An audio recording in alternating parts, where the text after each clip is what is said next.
Delight yourself in the Lord, and He will give you the desires of your heart. Psalm 37 verses 4.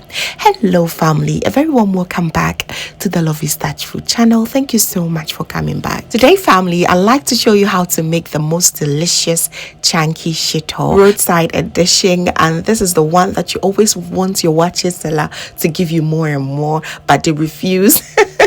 And you get extra mad. Don't worry, today I'm giving you the recipe. It is so easy to make. Please kindly like this video and share to a few friends already, because it's going to help someone out there. All right, let's go right into it. And let's begin by introducing our ingredients. Here I'm using about 7 large onions, some dried shrimps, and I'll be having some ginger.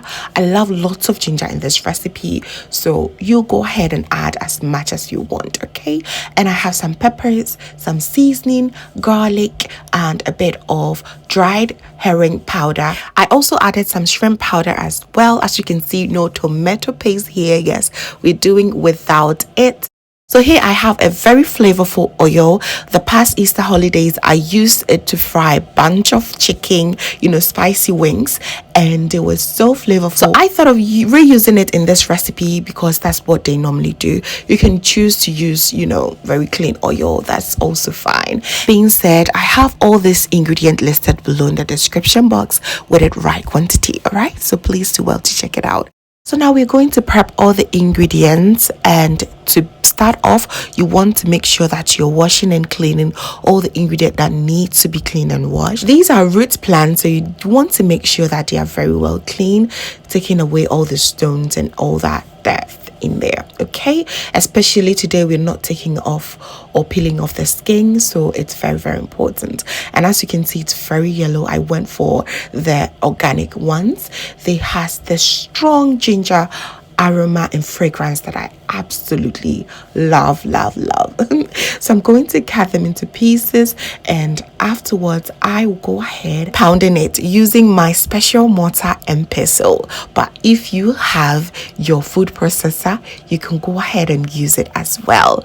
I am using this just so that nobody will feel left out, okay? Using your mortar and pestle works so well. That's what they use on the streets, all right?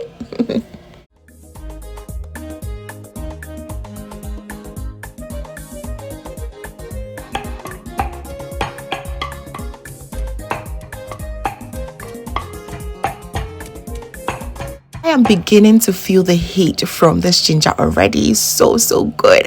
I'm now going to add my garlic, and trust me, once it's pounded like this, you have all the full effect. So this recipe requires all your ingredients not be grinded very smoothly, so it requires lots of texture. I know lots of people do not also fancy that.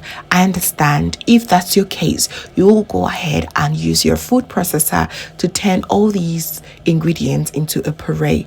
Yes, do not use your blender because it will require you to use either water or oil, and this is not the recipe for it. If that's what you're looking for, I do have a recipe for it, and I'm going to link it here and below as well, okay?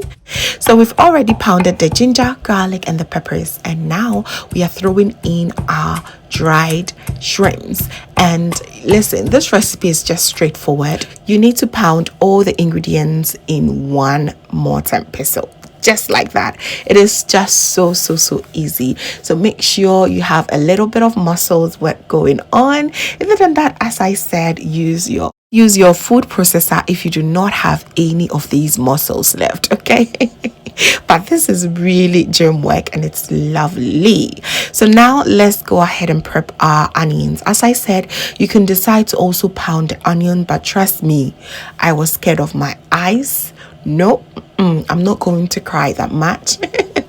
So with the help of my food processor, I got everything done in less than a minute. But if you do not have, do not worry. Don't worry.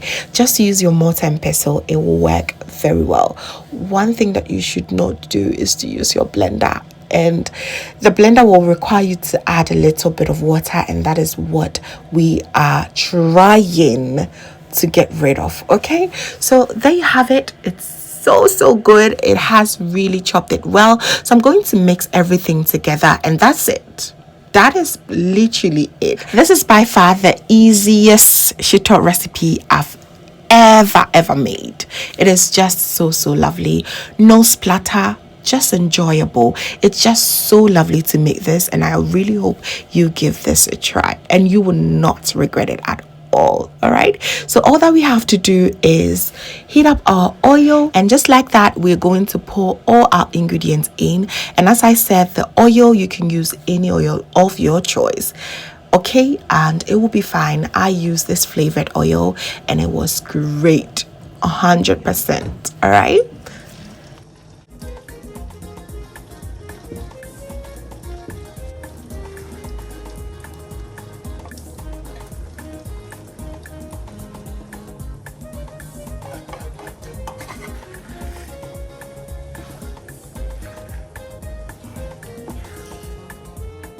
Someone said the best shito does not require tomato paste. I thought they were kidding. Trust me, this was just the best shito ever.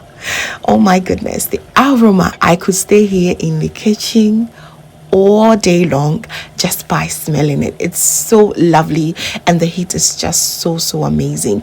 And the funny thing is, I did not even add enough pepper, but the ginger aroma was just coming through. Fam, no long talk, you need to grab your ingredients and try this as soon as you can. Okay, so all that you have to do now is to just keep stirring every 5 to 10 minutes and making sure that you do not get this burnt. All right.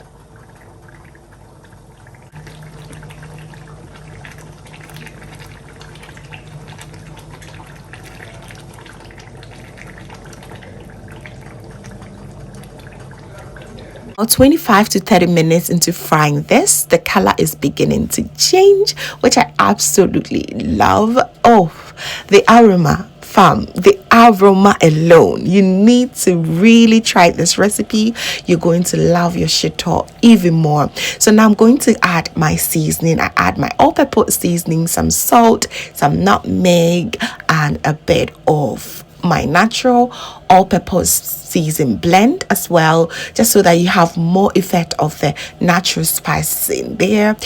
Oh boy, it was so good. And here I'm adding some dried shrimp powder and some herring powder as well, the amani powder. That is what is going on there. Last, mix everything together. At this point, everything in here is very much dry, so you want to keep your heat on a very low to medium heat, just so that it does not burn into ashes, okay, because it has the tendency of doing that. So fry it for another 5 minutes on a low heat.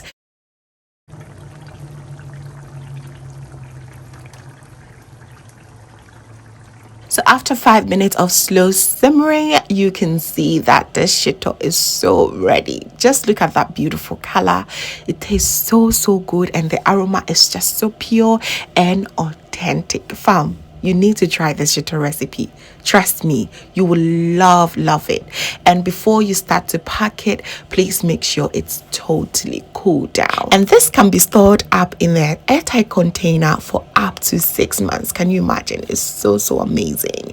And I also shared a all-purpose stew recipe that also lasts that same amount of time.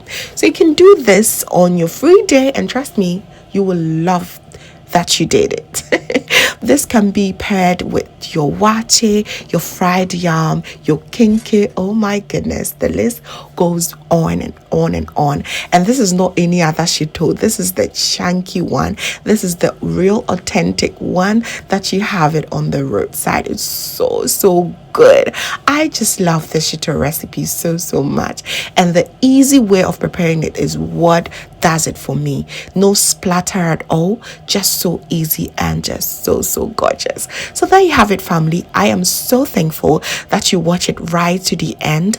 Please do not forget to give me your thumbs up, share to a few friends and family as well. And if this is your first time here, hello, my name is Lovia from Lovystouch. My main goal here is to cheer you up into making your own delicious meal right at the comfort of your home. I also love to share kitchen related motivational videos, so please come on board and subscribe to join the family for amazing new recipes every week. Thank you so very much, family, for watching once again, and just know that you are so beautiful just the way you are. See you in my next one.